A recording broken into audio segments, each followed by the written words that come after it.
On show 438, the Pininfarina Battista, a redesigned Renault Zoe, and fake noise for a Harley Davidson. All of those stories and many more coming up on the show today. Well, good morning, good afternoon, or good evening. In fact, wherever you're listening around the world, welcome to EV News Daily. It is Tuesday, the 9th of April. My name is Martyn Lee. I've been through every EV story that I can find today and picked out the best ones to save you time. Thank you as always to myev.com for helping make this show. If you haven't checked it out yet, go and do some window shopping. Even if you own an EV already, you never know what you might like next. I do that all the time. I'm always thinking, right, what's going to be next in the driveway? And following yesterday's story about EV prices holding up and being more resilient than diesel prices, I'm thinking of changing or even getting another EV this year. Prices are definitely higher than they were, here in the UK at least. I can't speak for the US where my EV is. Certainly higher. I can't get the same deal on the car we have at the moment because I wanted the longer range Renault Zoe. We got 22 kilowatt hour. I wanted the 41 kilowatt hour version. I just can't find a reasonably priced used one. I might as well buy new. I mean, there's only a couple of grand off a new one. I've never owned a new car. What the heck? Maybe I'll call Will at DSG here in the UK. He sells more Zoes than just about anybody else. He knows what he's talking about. So, yeah, if you are buying and selling and learning about EVs in the US, then myev.com is the website for you. Right, let's talk about the Pininfarina Battista. It's shown up in London ahead of its full UK debut at Goodwood at the weekend. The Pininfarina Battista was in London to launch the capital's new ULEZ. I was talking about this on yesterday's show. This is the Ultra Low Emission Zone, ULEZ. At the moment, I'm in the LEZ, which is the LEZ, which is the low emissions zone, because I'm not in central London enough. I used to be. Spent 10 years working there, in the middle of the ULEZ, but I certainly couldn't have driven to work. I drive to work these days, because I work on the outskirts of London, somewhere called Richmond, if you're interested. Anyway, back to the story. The Battista is Pininfarina's first full production car effort, and it's going to enter production next year with delivery starting towards the end of 2020, and that's going to be just a few months, before London's ultra low emission zone expands, so that where I'm standing right now in the office that I'm working from these days, because I get to make this podcast at someone else's office, which is very nice, this will be part of that. So you have to be driving an EV this time in 2 years, I reckon. If you are in London, if you're in the greater area, it just makes sense to own an EV. Otherwise, you're going to be hit with some big fines every time. Not fines, but charges. It's not a fine. It's a charge that you'll pay to drive into this part of London. And by the way, I'm a long way from the centre of London at the moment. I'm a long way out. This area is going to be huge. It will just make perfect sense. Unless you want to pay £12.50 a day, right? So 50, 75 pounds, many hundreds of pounds a month, because I can't do mental arithmetic that quickly. You'll have to buy an EV. It's a no-brainer. The Greater London emissions, and the LEZ, is in a couple of years, which is when you will be able to get one of these cars, but maybe you won't be buying this one because they're rather pricey. Says Dominic Wilde for InsideEVs.com. A Rimac-supplied battery pack is going to be 120 kilowatt hours, 874 brake horsepower, 1,694 pound-feet of torque, 0 to 60 in less than 2 seconds, 186 miles an hour in under 12 seconds. Top speed, they think, of 218, but that may go up. Range of 300 miles, so you could drive London to Paris under the water on the tunnel with enough juice. Michael Pacheque, maybe is how I say his name, is the CEO of Automobili Pininfarina, says this, and I quote, "The Battista is truly beautiful, guilt-free hypercar, the first EV to really fall in love with, because electricity enables us to develop it with zero emissions, and as the most powerful car that will ever have been designed and built in Italy. As London joins many cities moving towards a sustainable future, we hope the Battista also inspires a generation to consider EVs, not just through the benefits of zero emissions, but also through the beauty and the performance that electrification offers." Yeah, if you're a car maker, then the only way that you're going to make a good car in the future is a battery and some motors. That's not even up for debate anymore, by the way. All the big hypercar makers are making either full EVs or at the top of the market or adding a fair amount of electrification. By the way, Pininfarina Battista, Do you want one? They're $2 million. Yeah, start saving now. Let's talk about Formula E and what they're doing to help another fellow electric racing series. ABB, FIA, Formula E, CEO Alejandro Agag has offered his support to the organisers of the Moto E Championship after a pre-season fire destroyed its fleet of electric motorbikes. The e-bikes were destroyed in a fire, says Alex Kalinokis from motorsport.com. The incident was caused by a short circuit, actually. It ignited a high-density battery in one of the charging points. It was at the Jerez circuit, and it was last month that the fire happened, and it caused the inaugural season of Moto E to be delayed. We don't get it now till July. They were there to do some testing, and that has, of course, put them back. Agag said that he has reached out to the series to show them my solidarity as fellow electric motorsport series. What a nice guy. Good thing to do. Alejandro told motorsport.com, and I quote, "I sent a message to the guys from Dorna the next day saying that if they need our help, we are here to help."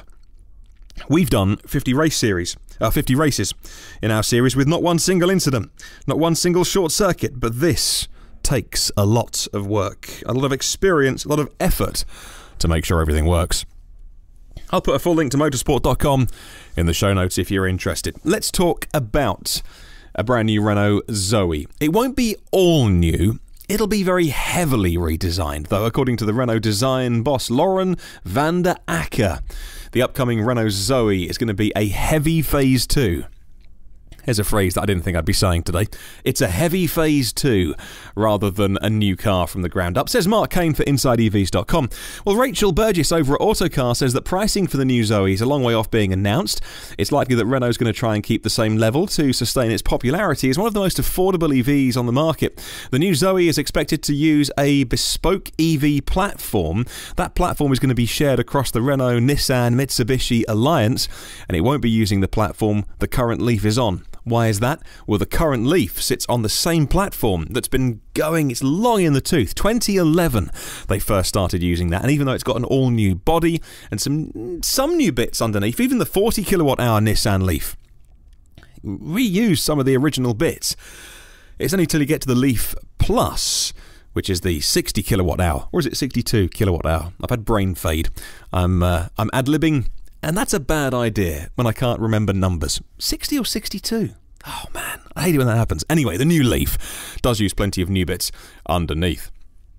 The new Renault Zoe won't be using the Leaf platform, though. Its own bespoke platform for all forthcoming small and medium-sized EVs will allow the battery capacity for a range of 250 miles. That's a match for the latest Renault Zoe's claim. That's about 190 miles in the real world. I've seen some conflicting reports, though. Autocar saying there that the range will stay the same from a 41 kilowatt-hour battery. Although they don't specifically say 41, I have seen other reports saying that the new Renault Zoe, it's a 50 kilowatt-hour battery.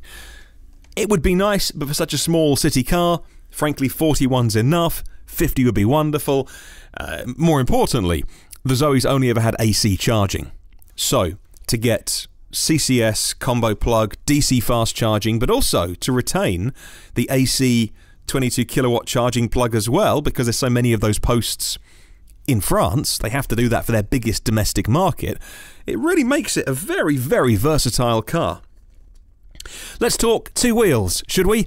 My favourite bike website is rideapart.com, and the first of two stories coming today from rideapart.com. Harley Davidson's Livewire electric motorcycle will be available for purchase nationwide starting in August. They're already taking deposits, and Harley's been busy installing charging stations at its dealerships.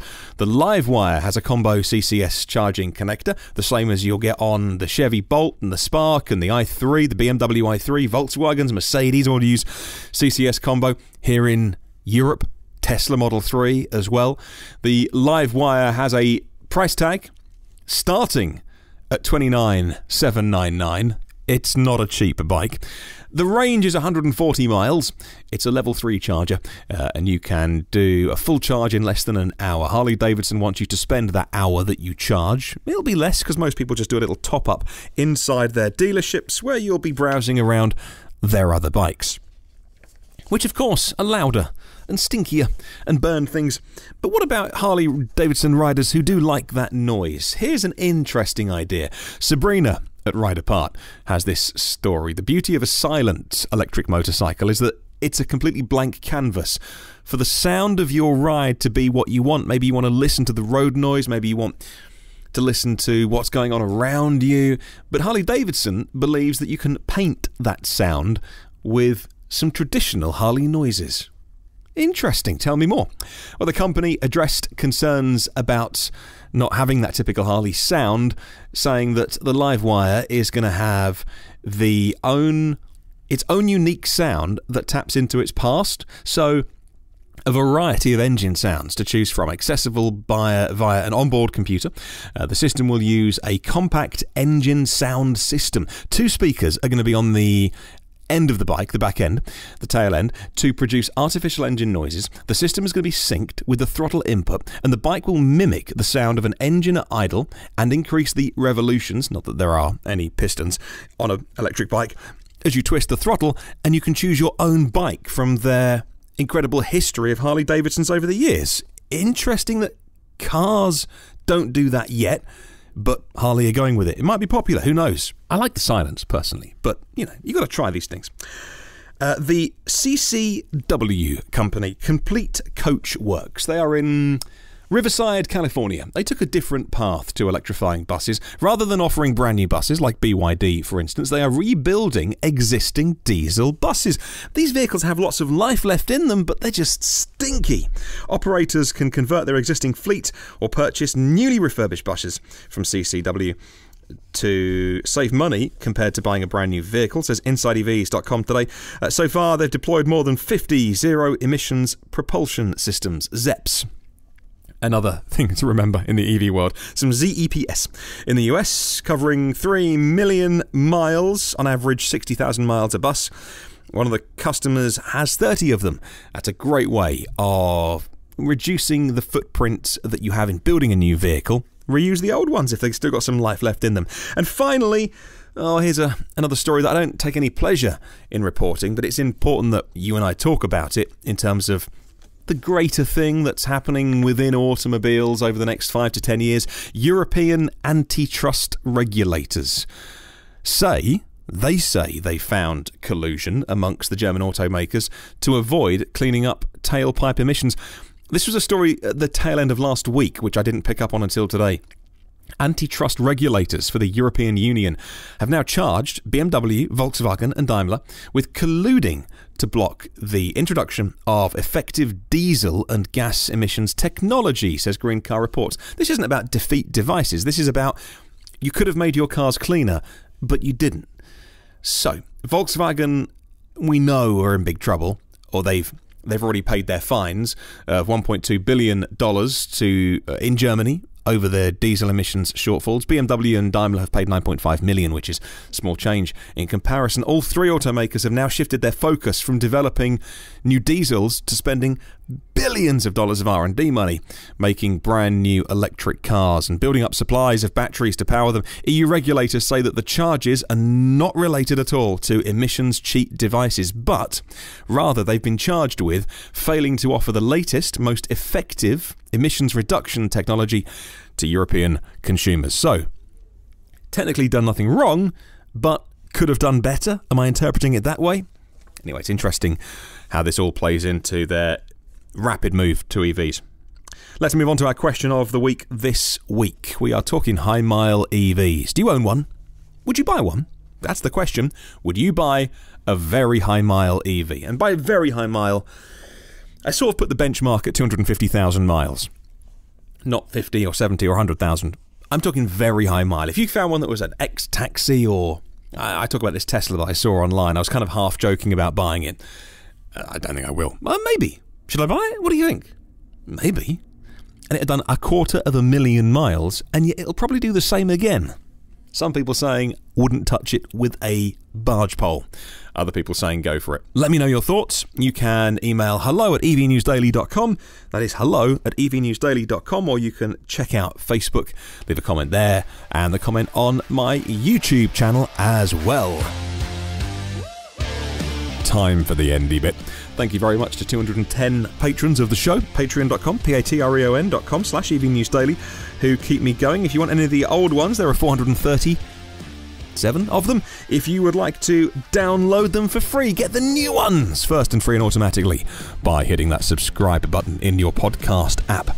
And then you haven't got to think about downloading it, it just automatically arrives. If you can do one thing for me, you know I'm such an attention seeker. I would love to see this podcast grow, because then we tell more people about EVs and we spread the word. Please share this podcast. Please tell someone about it. Put it on your social media, on a forum or something.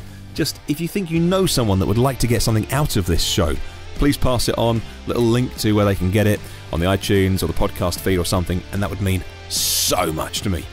Come and say hi on the socials by searching EV News Daily on Facebook, LinkedIn and Twitter. Have a wonderful day. I'll catch you tomorrow. And remember, there is no such thing as a self-charging hybrid.